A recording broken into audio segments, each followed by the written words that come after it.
Captain Jake Morrison sat in his command chair watching the endless void of space through the main view screen of the UN's horizon. The Deep Space Research Vessel had been exploring the Outer Rim territories for 6 months now, cataloging new star systems and searching for signs of life beyond Earth. The mission had been routine until Communications Officer Lisa Grant picked up something that changed everything. "Captain, I'm receiving a transmission on emergency frequencies," Lisa called out from her station. Her voice carried an urgency that made Jake sit up straight. "It's not human, sir, and it's being broadcast across multiple star systems." Jake moved to her station and looked at the readings. The signal was strong and clearly artificial, but unlike anything in human databases. The pattern suggested intelligence, but the origin was completely unknown. "Can you decode it?" Lisa worked at her console for several minutes, her fingers dancing across holographic displays. The signal contains mathematical sequences that seem to be universal constants. "I think they're trying to establish basic communication protocols." She paused as new data streamed across her screen. "Sir, I'm getting structure now. This looks like language." The bridge crew gathered around Lisa's station as she worked to decode the alien transmission. Jake felt his heart racing as the implications hit him. This was first contact with an alien civilization, something humanity had dreamed about for centuries. But as the message became clearer, his excitement turned to horror. "I've got partial translation, Captain," Lisa announced. "They call themselves the Alterian Council. It's a confederation of 7 different alien species." Her face went pale as she read more. "Sir, this is a distress call. They're under attack." The main view screen flickered and displayed the translated message. Jake read it aloud for the crew. "To any civilizations receiving this transmission, we are the Alterian Council of the Kepler 442 system. Our worlds are under attack by the Vex Imperium. They have already destroyed 12 of our colonies and enslaved millions of our people. We are making our final stand on Kepler 442b with 3 billion civilians trapped on the surface." Jake felt his stomach turn as he continued reading. "The Vex show no mercy to any species they encounter. They destroy entire civilizations for resources and entertainment. They torture civilians for sport and broadcast the executions across captured communication networks. Our military forces have been overwhelmed. This may be our final transmission." The bridge fell silent as the weight of the message sank in. Lisa worked frantically to extract more data from the transmission. "Captain, there's more intelligence here about the Vex. They're a militaristic empire that has been expanding across this region of the galaxy for over 200 years. Their standard procedure is to bombardment planets with plasma weapons, deploy technology disrupting nanite swarms, then send in ground forces to finish off survivors." Jake studied the tactical data that Lisa displayed on secondary screens. The Vex had superior numbers and technology compared to the Alterians. Their weapons were designed to cause maximum suffering, and they seemed to take pleasure in the pain of other species. "How far is the Kepler system from here?" "Approximately 47 light-years, sir," replied Navigation Officer Paul Martinez. "At maximum hyperspace velocity, it would take us 3 weeks to reach them." Jake knew that by the time they could reach the Alterian system, the battle would be over. But the message contained coordinates for quantum relay networks that could transmit the distress call to Earth almost instantaneously. Humanity needed to know about this threat. "Lisa, prepare a data package with everything we've received. Include full analysis of Vex capabilities and the Alterian intelligence. Send it to Earth Command via priority quantum transmission," Jake ordered. As Lisa worked to prepare the transmission, more data continued to arrive from the Alterian system. The updates painted an increasingly desperate picture. Vex ground forces had landed on Kepler 442b and begun systematic execution of civilian populations. The aliens were herding families into concentration areas and executing them in groups while broadcasting the murders across hijacked communication networks. "My God," whispered Lisa as she translated another segment. "They're targeting children. Specifically, the Vex consider the young of other species to be delicacies. They're broadcasting cooking instructions." Jake felt rage building in his chest, unlike anything he had ever experienced. The clinical reports of genocide were horrific enough, but the casual cruelty described in the Vex communications pushed him over the edge. These weren't soldiers fighting for territory or resources. They were monsters who enjoyed causing suffering. The transmission to Earth went out within the hour, carrying with it humanity's first knowledge of intelligent alien life and the systematic genocide being perpetrated against peaceful civilizations. Jake knew that the message would reach the United Earth Council within hours and that humanity would face its first major decision as a spacefaring species. 3 hours later, the UN's Horizon received a priority response from Earth Command. Director Ryan Cross himself appeared on the main screen, his face grim with the weight of the decision before him. Captain Morrison, we've received your transmission and shared it with the full United Earth Council. What you've discovered changes everything for humanity. Jake straightened in his chair. What are our orders, sir? Stand by for further instructions? The Council is in emergency session debating our response. Admiral K. Bishop is reviewing the tactical data you provided about Vex capabilities. Some members believe we should avoid contact and focus on strengthening Earth's defenses. Others argue that these genocidal aliens represent a threat that will eventually reach human space.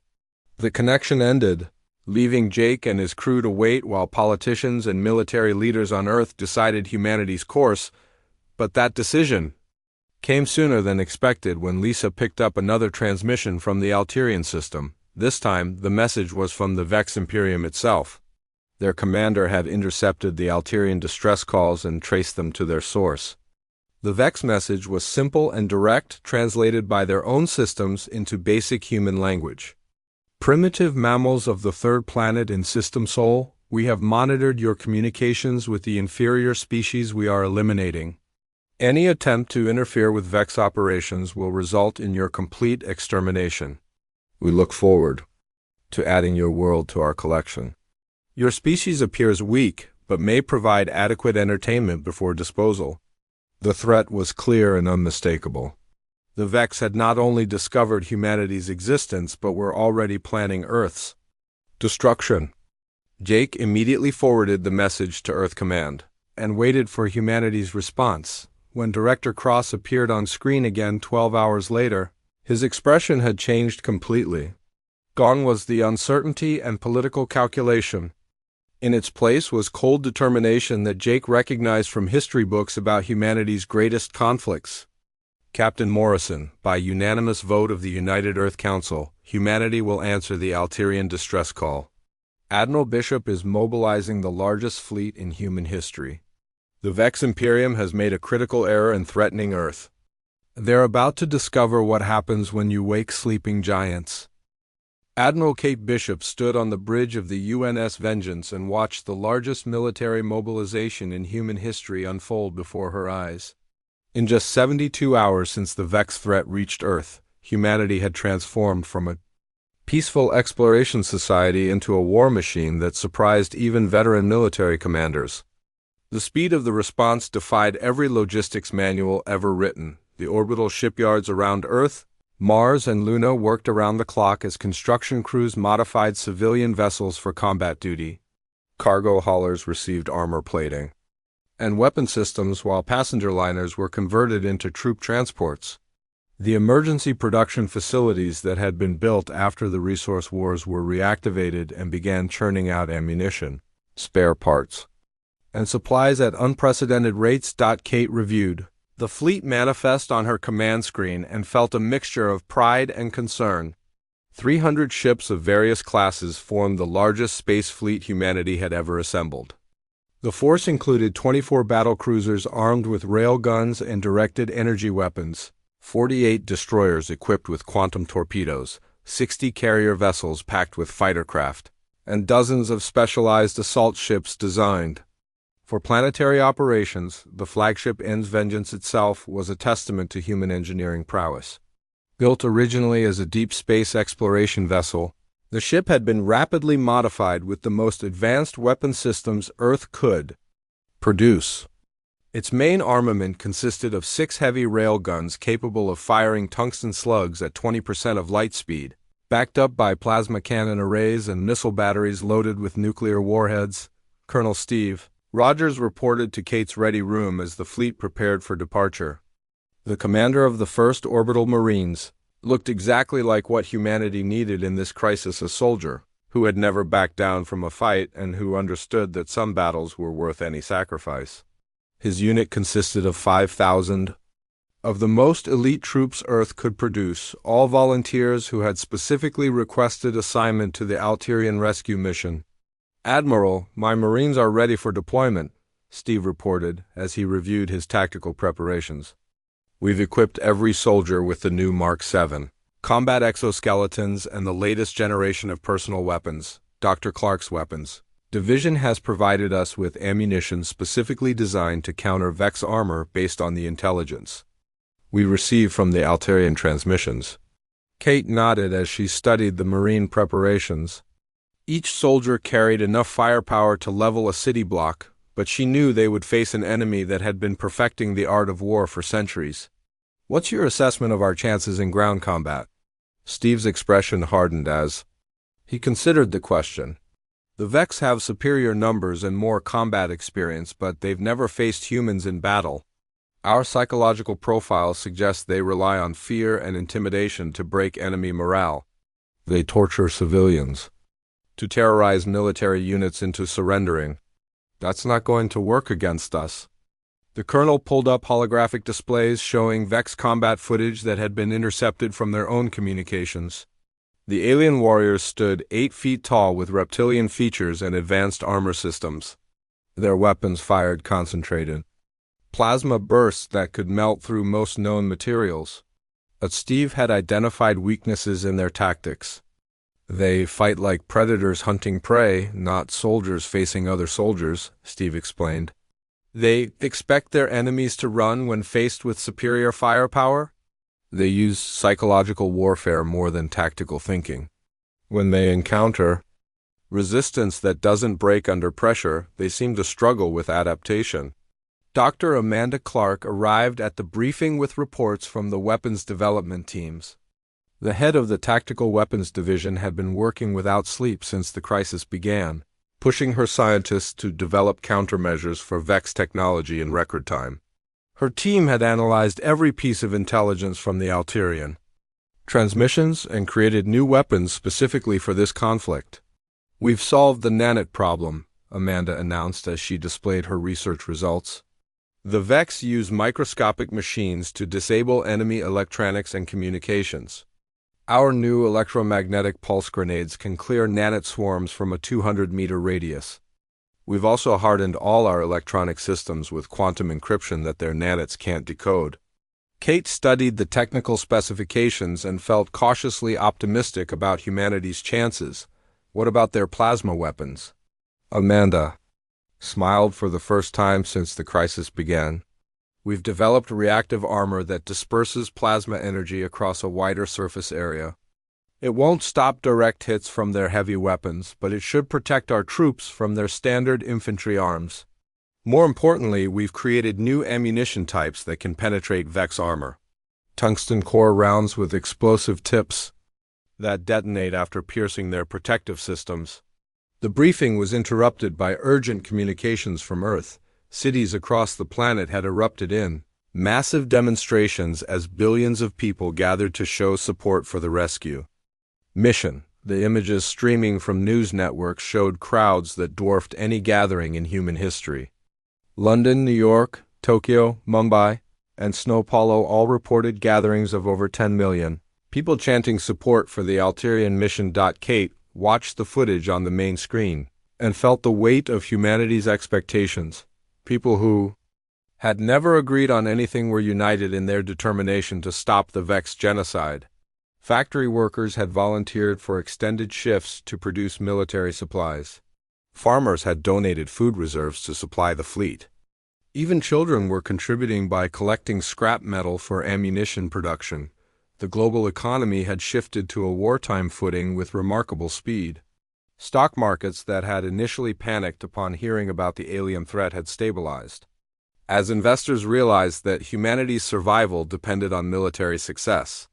Defense contractors received unlimited funding to accelerate production while civilian industries retooled their facilities for military use. But the most significant change was in humanity's collective psychology.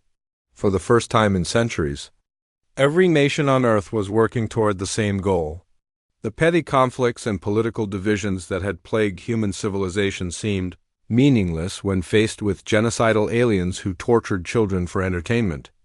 Ancient enemies became allies overnight as the species recognized the existential nature of the threat. As the fleet prepared for departure, Kate received updated intelligence from the Alterian system. The situation had grown worse during humanity's mobilization period. Vex ground forces had captured the planet's capital city and begun systematic execution of the civilian population. The aliens were broadcasting the murders across captured communication networks as psychological warfare against remaining Alterian resistance, the Intercepted. Vex communications revealed their complete contempt for other forms of life. They discussed the various alien species they had exterminated, like hunters comparing trophy kills.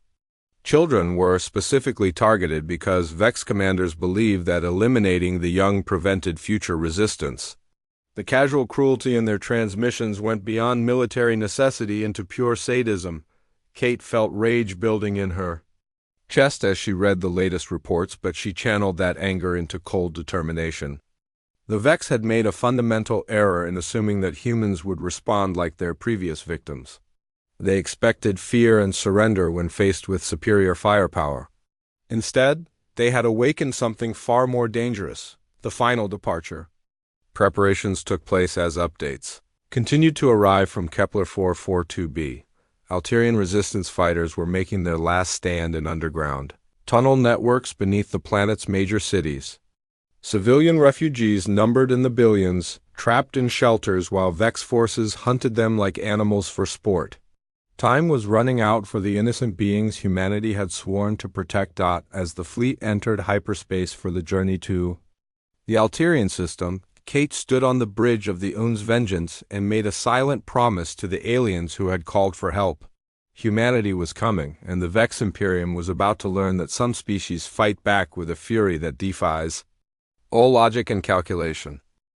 The human fleet dropped out of hyperspace at the edge of the Kepler 442 system, and immediately faced a scene that would haunt every crew member for the rest of their lives. 17 massive Vex dreadnoughts orbited the planet like vultures circling dying prey, their dark hulls bristling with weapon systems that periodically fired plasma bursts at the surface below.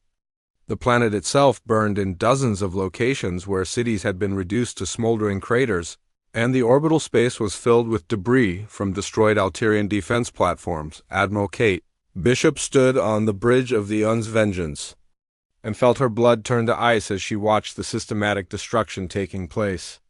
Long-range sensors showed Vex ground forces moving across the planet's surface in organized patterns, herding civilian populations into designated areas before executing them en masse.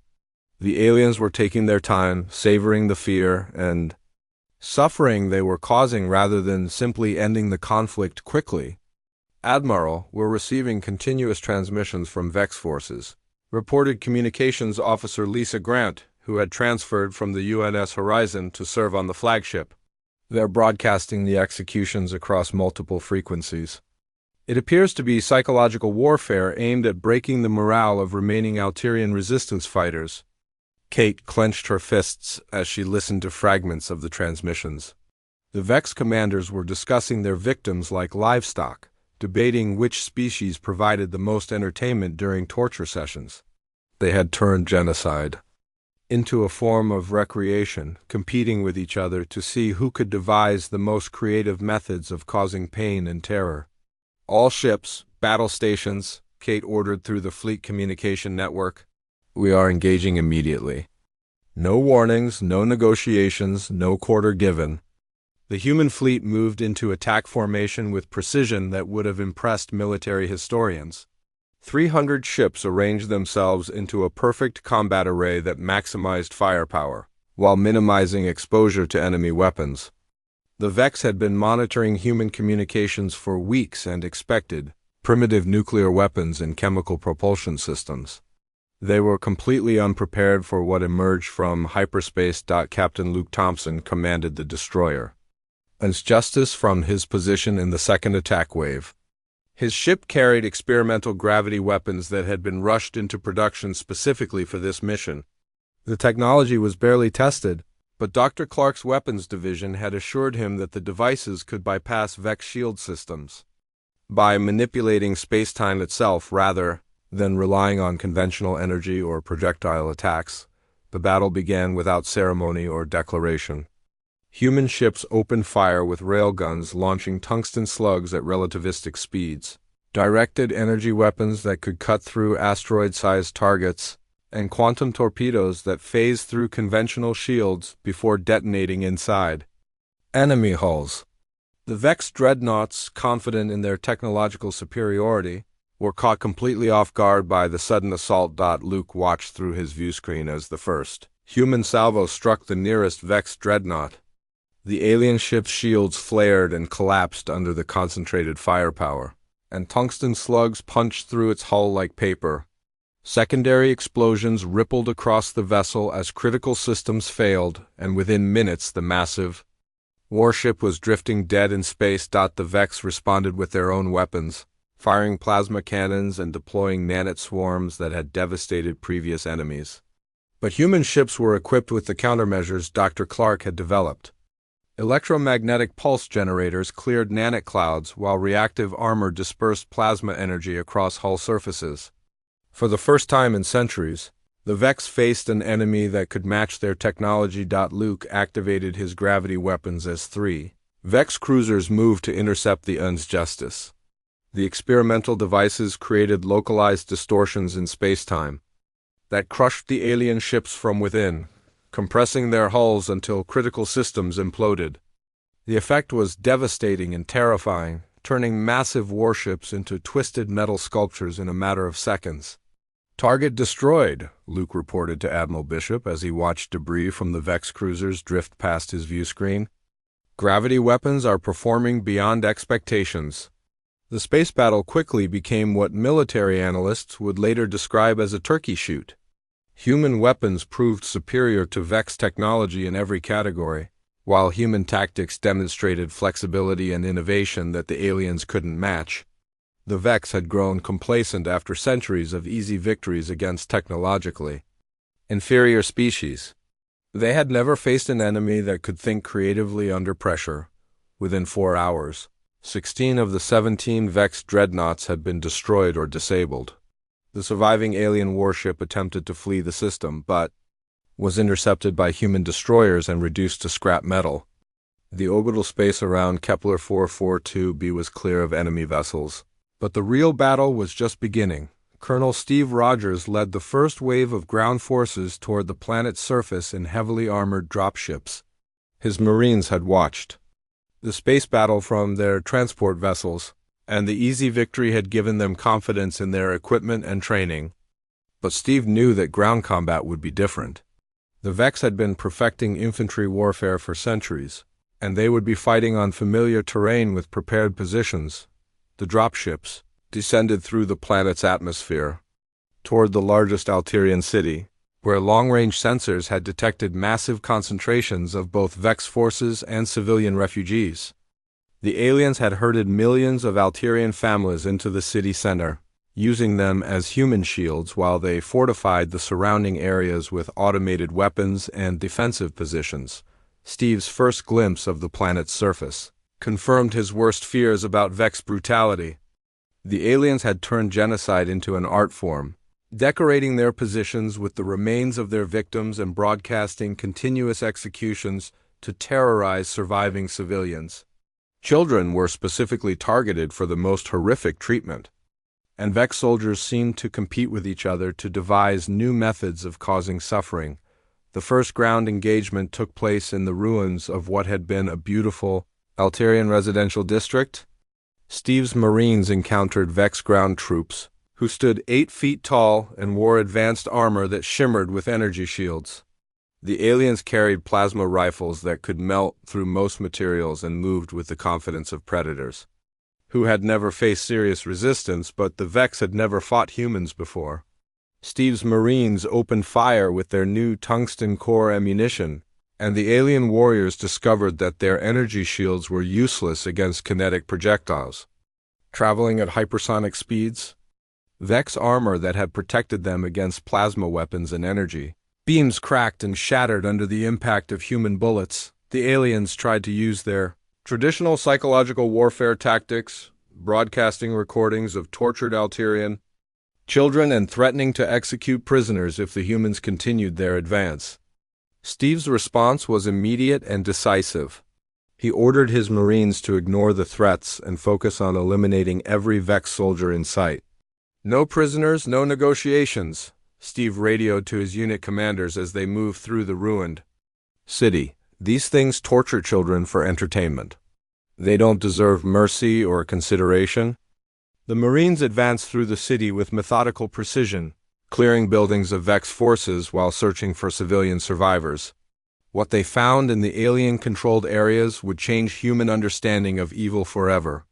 The Vex had created torture chambers where they conducted experiments on living Alterian subjects, testing various weapons and toxins while recording the results for their own entertainment. Steve's squad discovered a facility where Vex scientists had been dissecting Alterian families while keeping them alive to study their pain responses.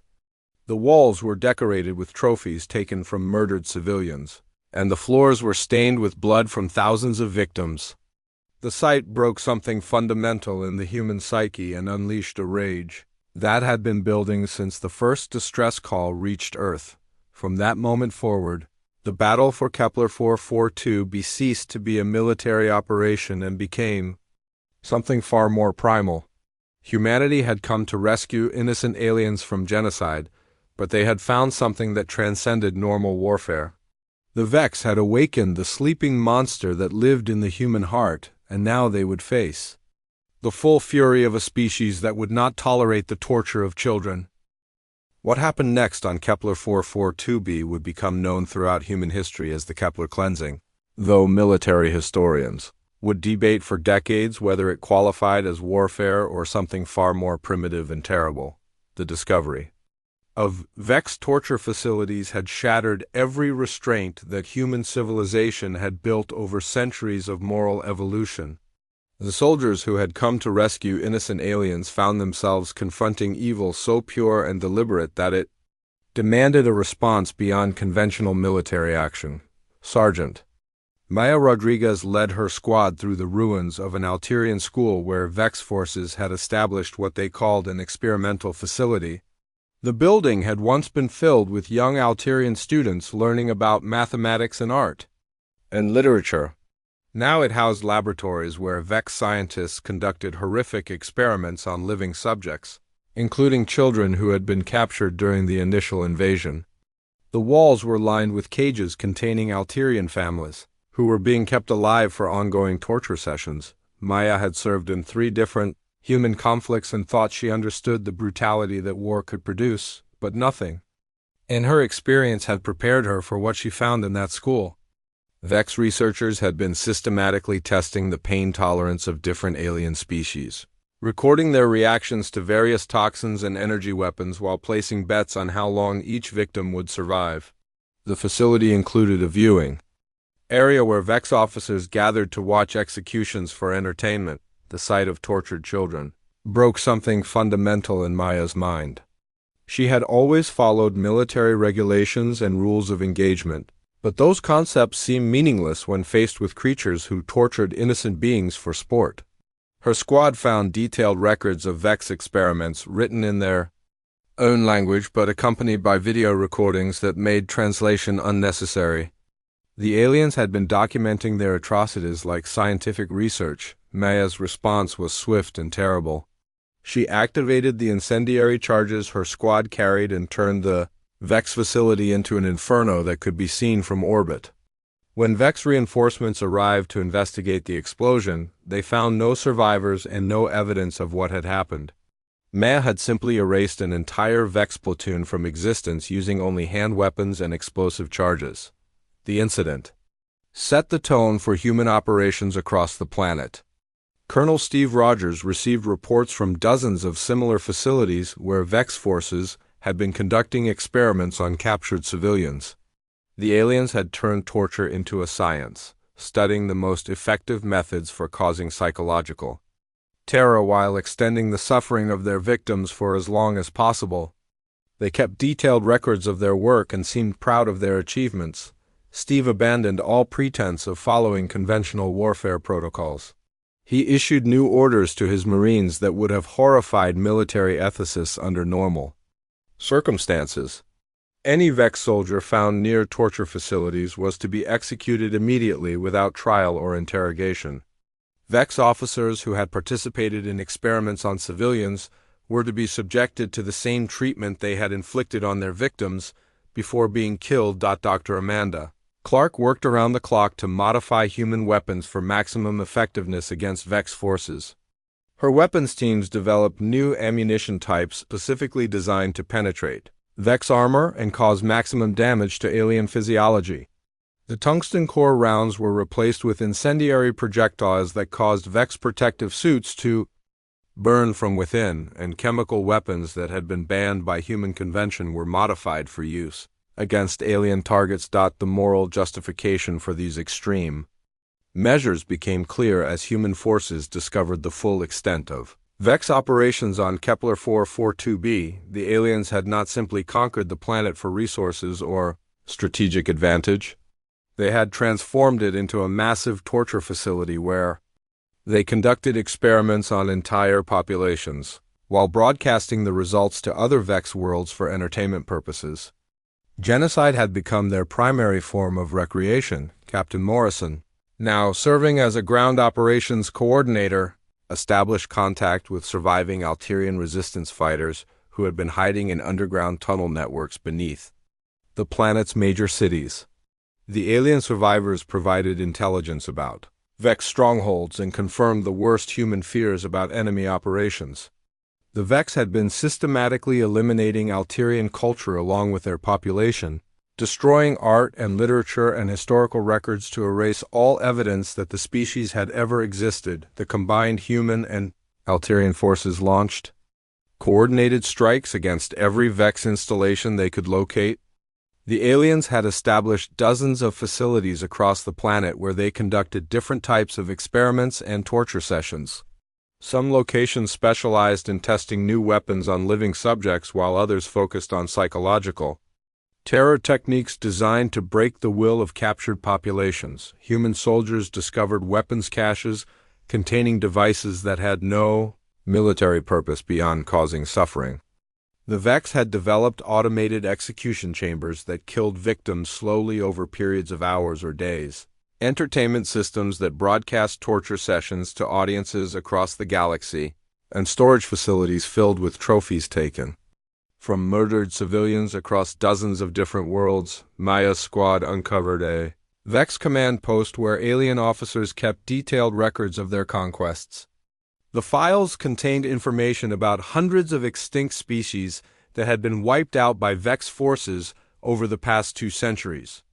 Each entry included casualty statistics, duration of resistance, and ratings for the quality of entertainment provided by the genocide.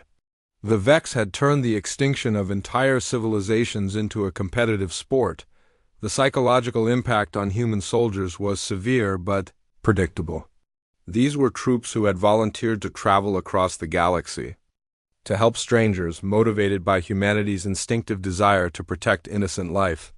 Finding evidence of systematic torture and murder of children triggered responses that went beyond military training into primal protective instincts that had evolved over millions of years of human development. Human forces began using tactics that would have been considered war crimes under normal circumstances.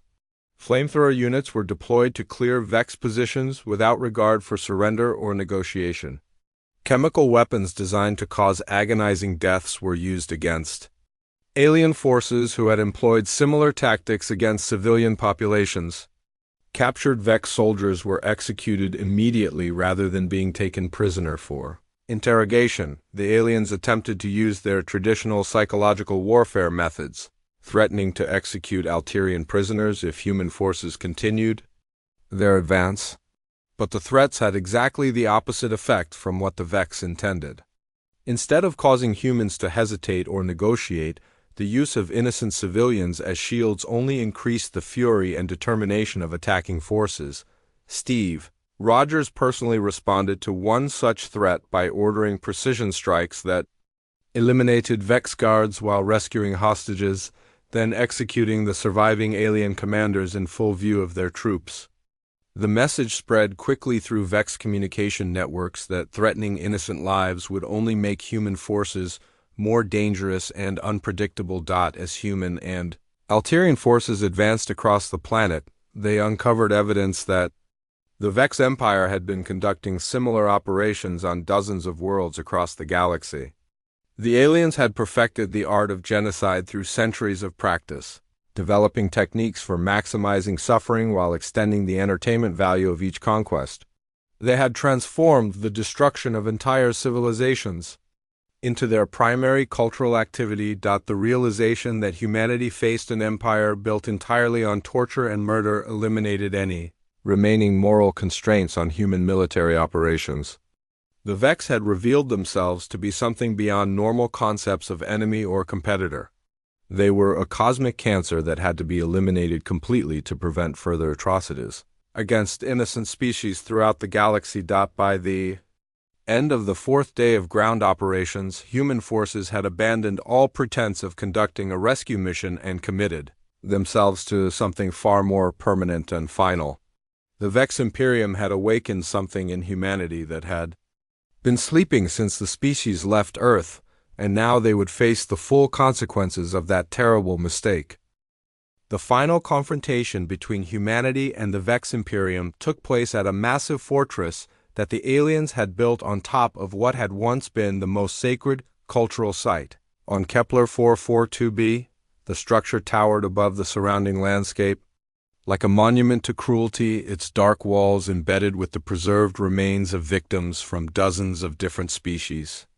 Vex engineers had deliberately constructed their command center on the ruins of an Alterian temple that had stood for over 10,000 years, grinding ancient artifacts into the foundation as an act of cultural vandalism. Colonel Steve Rogers led the final assault with every human soldier who could still fight after 7 days of continuous combat.